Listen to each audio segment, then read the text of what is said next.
We will not discuss, we will not do respiratory system. There will be more on the digestive, urinary, reproductive, oral cavity. Actually, because starting with the tetrapods group, the respiratory system are almost always the same.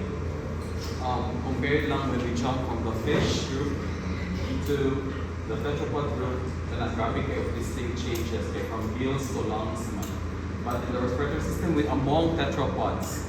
So when I say tetrapods, you know what I'm talking already, okay? When I say tetrapods, what are these groups? Starting with the amphibians down, reptiles, until mammals until the eutherian mammals. Okay? More or less the same as sila of structures of the respiratory system. The presence of the lungs, and usually the presence of the normal respiratory pathway. I am focused with this 3 plus the oral cavity because mauni siya ang organ system na medyo distinct kay mga changes as we move along the lineage of the vertebrate clade. Okay? So that's the logic why I chose this 4 on top of the 20 or so topics that we need to do. Is that fair enough? Of course, that's in your favor. Kaysa naman nag-study mo pa yung tika mo with the last 3 weeks that we have. Okay? But more or less, confident ko na this one will highlight the distinct diversity of the anatomy of all the vertebrates. And let's start with the oral cavity, okay? Okay, so in a comparative sheet number 1, okay, naatay upat to comparative sheets. 1 is oral cavity. The next is the lower digestive tract. Then the excretory or urinary, and then reproductive. Okay, so we have 4 comparative sheets, which will serve as your performance task to be submitted December 4. Are we clear on that? Yes. Asa mas Marie? Marie Pipito, asa man siya? Okay. Who's absent today? My God, wag giving sige absent. Where's Rafael? No, what's si Jay? Believe sa kuda, half absent, half present man. Okay? Oh well, I'm not so particular with attendance simply because I'm pretty confident that all topics in biology is not something like you're understanding the self. It's not something about purposive communication that you just learn at home. Most of it. This is a very technical topic, so absent at your own risk, I don't care. Basta pasagan lang ng exam, or did na. Alright, so embryologically speaking, or embryologically speaking, the upper respiratory tract, especially the oral cavity, started here. When there is the imagination of a stomadeum. Okay? When there is imagination of a stomadeum. And with all the related structure related to the upper part of the head. Does it make sense? The tongue, the thyroid gland, the pharynx, and so on and so forth, until in such a way that we'll move towards the lower digestive tract already. So the oral cavity formed here. Okay? And then, who can interpret the interpretation or this demonstration? Okay, so we now have focus on the stomadeum. The embryonic start of your oral cavity. Why is it that the hagfish only developed at this point? And why does most fishes develop at this point? And the higher vertebrates, okay, so I'm speaking of tetrapods already, have developed all the way through. And what does that imply? When this structure developed to maturity. So let's start with hagfishes. So, hagfishes and lampreys. Give me an equivalent logic here. Hagfishes and lampreys belong to what? Okay. And why does that mean kung i-catfish ka ang lampreys, are you sa katutulog? And what does that mean? What does that imply? Huh? Of course, that's very, very logical. Why? Ngano gani? Because catfishes and lampreys did not develop the jaws. That's why they failed to develop the imagination as what we call as stomodeum. So, ngayon ganito nga, true or false, stomodeum form among catfishes and lampreys. Wala silang imaginate, right? They are not. So that's why they cannot imagine it. So basically their mouth is purely on sucking, right? Suctorial, meaning they just stop and stay.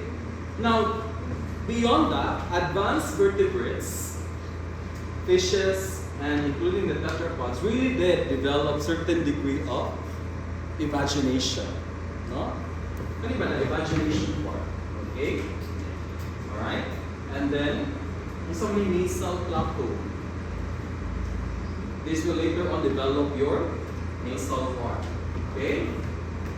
So you'll soon notice na together with the nasal plateau, kung wala na niya ma-develop, you'll notice that most of catfishes does not have a long or well-defined nose sa gilpod in that context.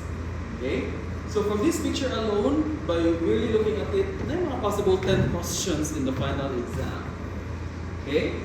So, going back, okay, the stomodeum is eventually what we call as the development of the oral cavity, and then later on, almost in near proximity to the other visceral organ. But what's another important here is that with this imagination, there's the development of the larynx that will eventually open to create the entire alimentary canal later on. Correct? Okay?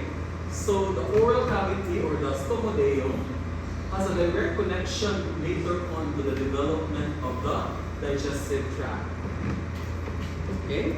And with regards to oral cavity, okay, so these are the basic terms that you should understand in terms of the feeding mechanisms of vertebrates. Suspension feeding, meaning filter feeding. What animal is able to do filter feeding? Vertebrates. Now put suction feeding. The suction feeding are notable in amatans, right? Open, wala it's sila close, open, simply because they lack jaw. Okay? Ram feeding or ram suction feeding. Open mouth, swim over food. And they're typical in most basking sharks. Kanang manga, and then they just pass through this column of quills or food material.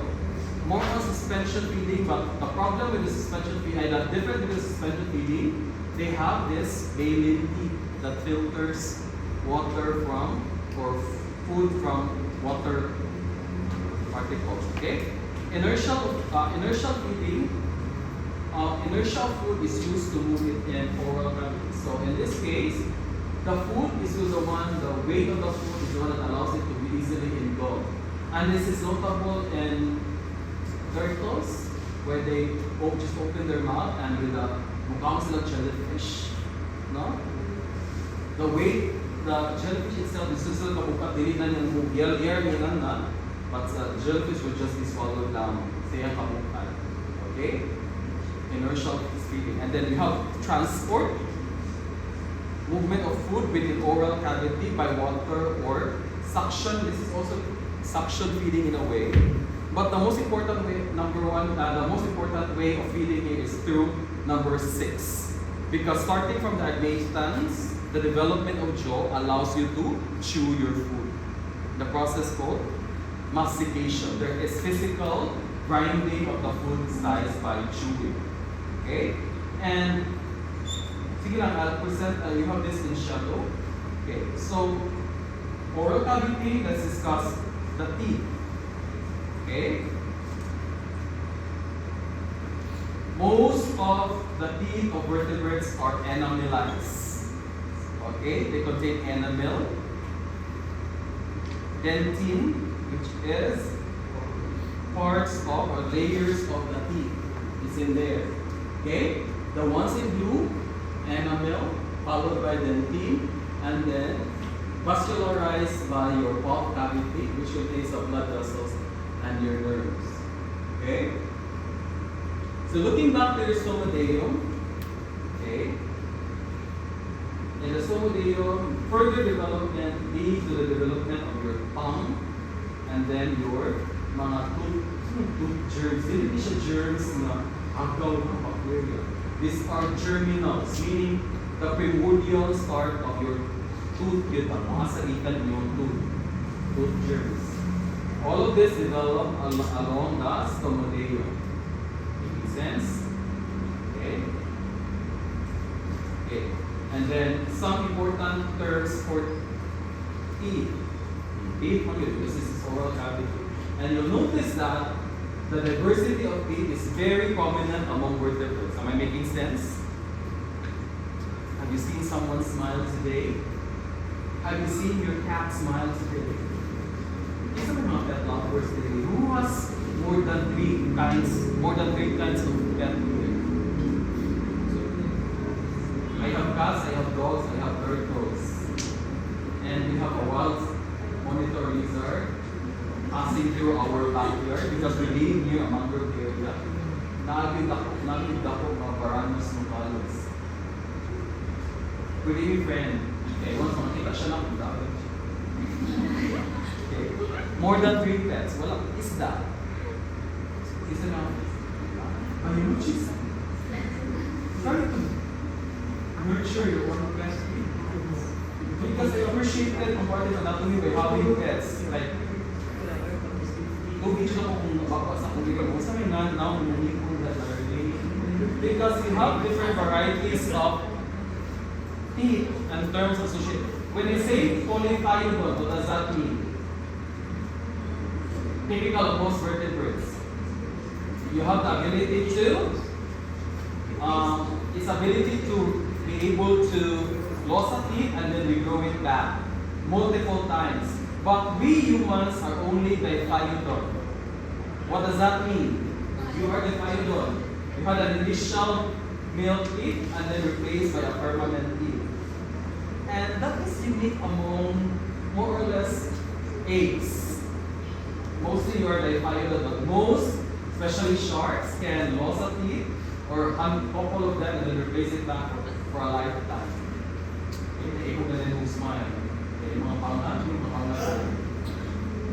Okay, when you say monophyodont, single set of teeth, meaning once it goes, iyahan na mauna na siya forever. There's no replacement. Okay, now, that's the, ay, sorry ha. Pumasa ka? Okay. Alright. Now, that's one group, meaning the ability to replace teeth. The other two is about the variety. Okay?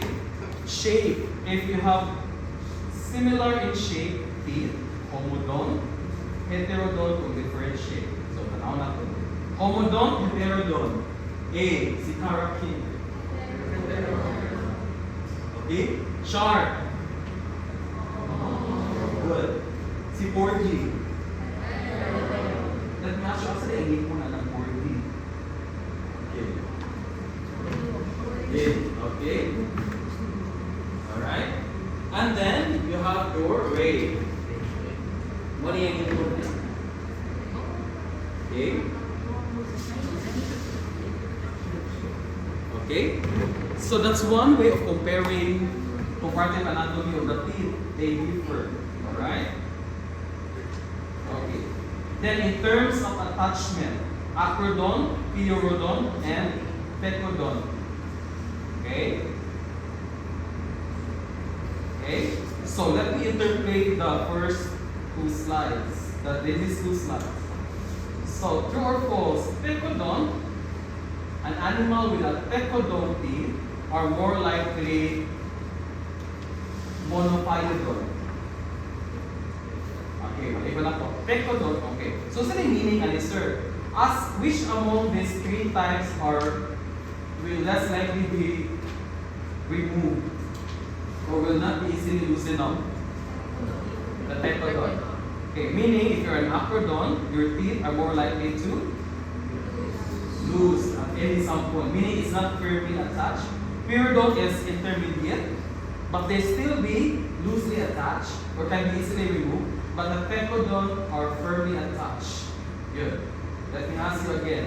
Are pecodont vertebrate more likely monophyodont?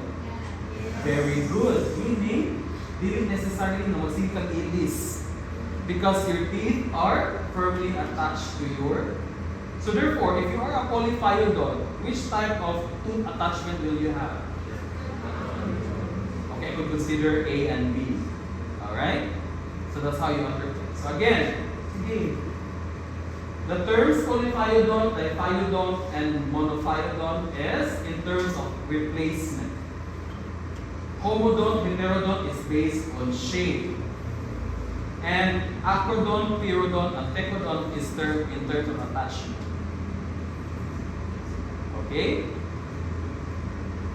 Now, types of mammalian teeth, very easy. You're more familiar to this. Therefore, ask yourself, are you a homodont or heterodont? Huh? I want a unified answer from the class. Homodont, heterodont? Heterodont. Why? And this is the answer. Okay? Okay, you have differently shaped teeth. But somehow, I think somehow more or less, tungkol anong mga dental procedure, kasi mali ko rin natanan yung ngipon mo. Diba? Kaya natanan. Pero napay mga bangkil. You know what's bangkil, right? Maya, bangkil, meaning there's still a canine, meaning talinis hapon, but it's still very sharp. Your canines are still very sharp. And we call that bangkil in this like bangkil. Bangkil. It's bangkil, Owen, Not only mga bangkil. Right, smile ba? Oh, wow, very good. Smile again. Alright, so that is something that I could play with. Okay. Now, napagintay mammalian molars. Okay.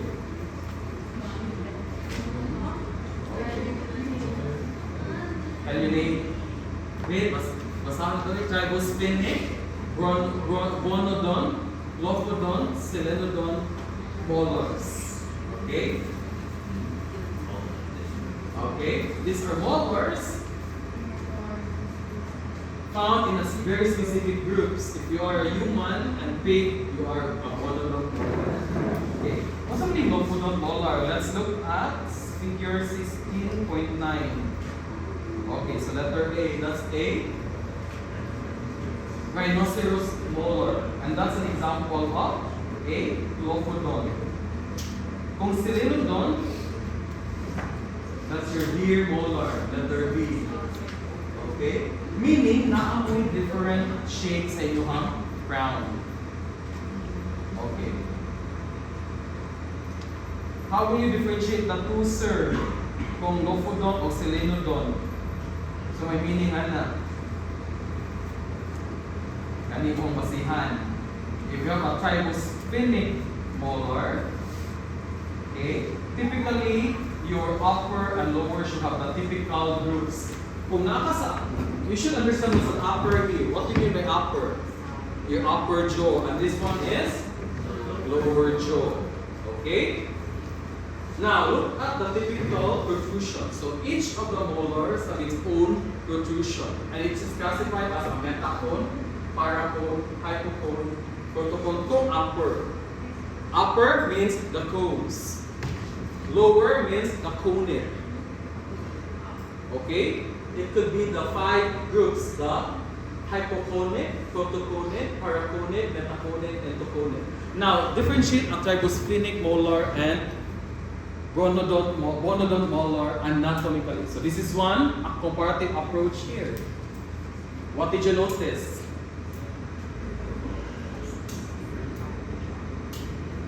Na ay present, na ay nawa, is there present or are they absent in comparing a tribosphenic?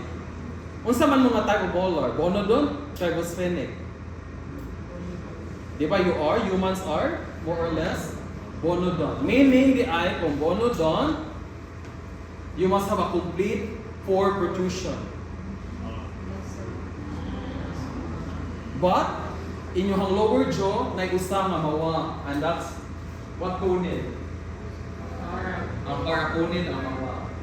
Pero sa tribosphenic molars, inyong upper jaw na mawa. Pero sa lower part na mapuno. Unsa may ang paraconid yun. Okay? So unsa man yung mga cones or conid, these are protrusions. These are the types that are in direct contact with the food material for easy digestion. Okay? So can you use your tongue and test if you have these 4 notable group of protrusion? Okay. Especially your molars. Huh? Molars na ay mag-ano? Molar. Naasa ang incisor ang gigamit. Molars are found here, right?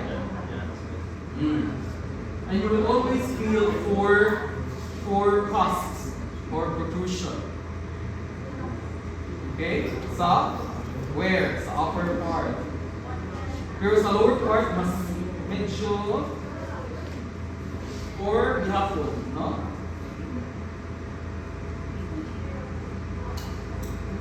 Right? Okay. Okay. Take note please what we have. We will not include jaw mechanics as part of the discussion. Okay? Tutok lang naman yung types of teeth. Okay? Okay. So what important comparative sheet that you need to fill up here? What any bring home message?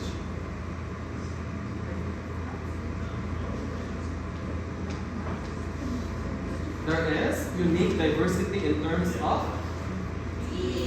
very good dentition. Okay?